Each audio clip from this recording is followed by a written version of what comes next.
Alors, qu'est-ce qu'une ontologie? Eh bien, une ontologie médicale est une représentation des connaissances du domaine médical qui énumère non seulement les termes et mots dédiés du vocabulaire médical, mais aussi les relations pouvant exister entre ces informations. Brièvement, ce que ça veut dire, c'est que si l'élément cystite est reconnu, et pour vous comme pour moi, c'est relativement simple, mais l'ordinateur, lui, ne reconnaît qu'une série de 1 et de 0.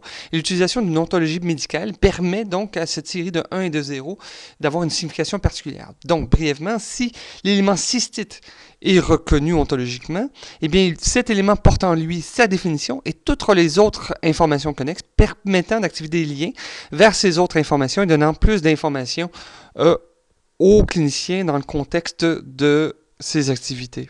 Alors, des informations ou des métadonnées telles que histoire, examen, différentiel ou prescription.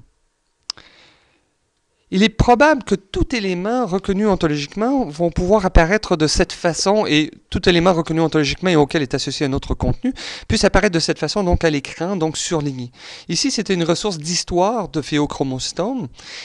En vérifiant les différents éléments, je me rends compte que finalement le diagnostic de phéochromocytome est assez peu probable, mais lorsque j'entreprends une démarche hypothético-déductive, je pars habituellement des éléments que je connais. Ici, par exemple, le patient présentait de la sudation, j'ouvre donc cet élément, et ça me permet d'aller vérifier quels sont les éléments d'histoire, d'examen physique, de différentiel ou d'investigation qui vont me permettre de préciser davantage ma conduite.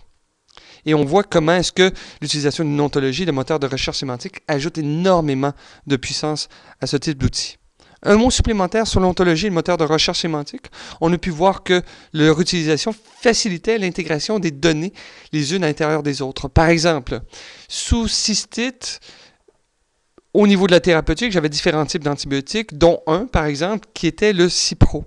Je sais que le Cipro doit être ajusté en relation avec la fonction rénale du patient. Je peux donc y ajouter un calculateur de clairance de créatinine. Mais si éventuellement Cipro devait être utilisé pour d'autres utilités que la cystite, eh bien, son calculateur de clairance créatinine, qui devient une de ces métadonnées, comme ses indications, ses contre-indications, ses interactions médicamenteuses, etc., suivrait cet élément. Et on ne serait pas donc obligé de refaire ces liens vers ces différents éléments. On a pu voir également comment est-ce que l'ontologie et le moteur de recherche sémantique favorisaient l'accès à ces données, celles-ci venant rejoindre le clinicien directement dans ses processus. Alors, le clinicien n'a pas besoin ici de cesser son processus, d'accéder à une autre base de données, de s'identifier, de trouver son information, d'accéder à l'information, de comprendre l'information, de formater cette information pour ensuite l'intégrer directement dans ses processus.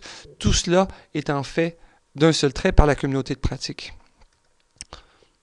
Quand on pousse un peu plus loin, on pourra considérer éventuellement la possibilité que notre système, lorsqu'il reconnaîtra des éléments qu'on va rentrer dans le dossier d'un patient du point de vue ontologique, et compilant ces informations-là, pourrait éventuellement en arriver à nous demander de considérer certains diagnostics.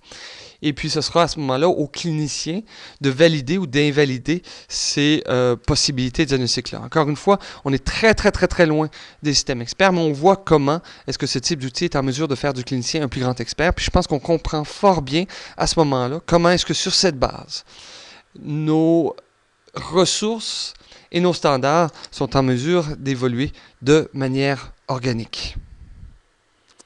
Et puis, tout de suite après la pause, la conclusion.